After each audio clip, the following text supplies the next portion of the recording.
Hello, everybody. It's been a while since I've done a video, but I saw something on one of your test questions that I wanted to address about putting your scatter plot into the calculator. And so I'm going to clear my RAM here, and I'm going to start with that problem that I saw.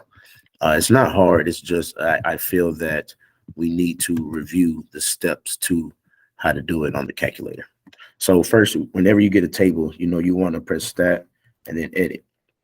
So I'm going to put in the values, and unfortunately, you'll see it during the test, but these are the numbers here.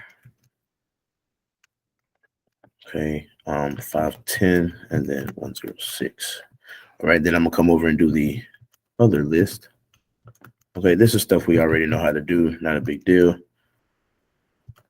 but it gets a little tricky at this part. So now that I have my table in the stat edit, I'm gonna still go over to option 4 here.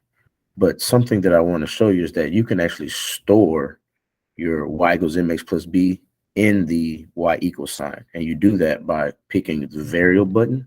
This says variables for vars.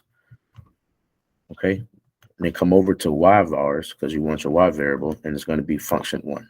And there you see y1.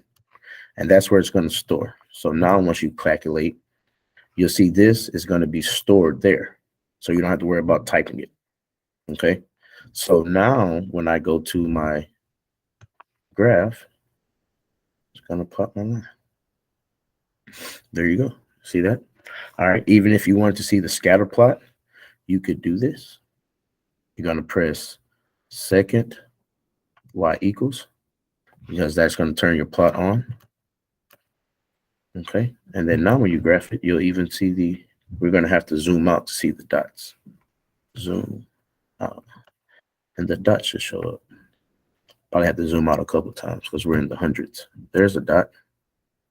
See if we can get another one to come up. There's some more. Okay.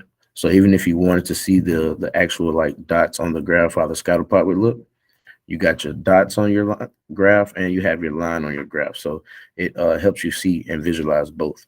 But the reason it's important is because now you can answer the question. The question wants to know how many people should you get a click if 1,500 people visit? How many times should you get a click if 1,500 people visit?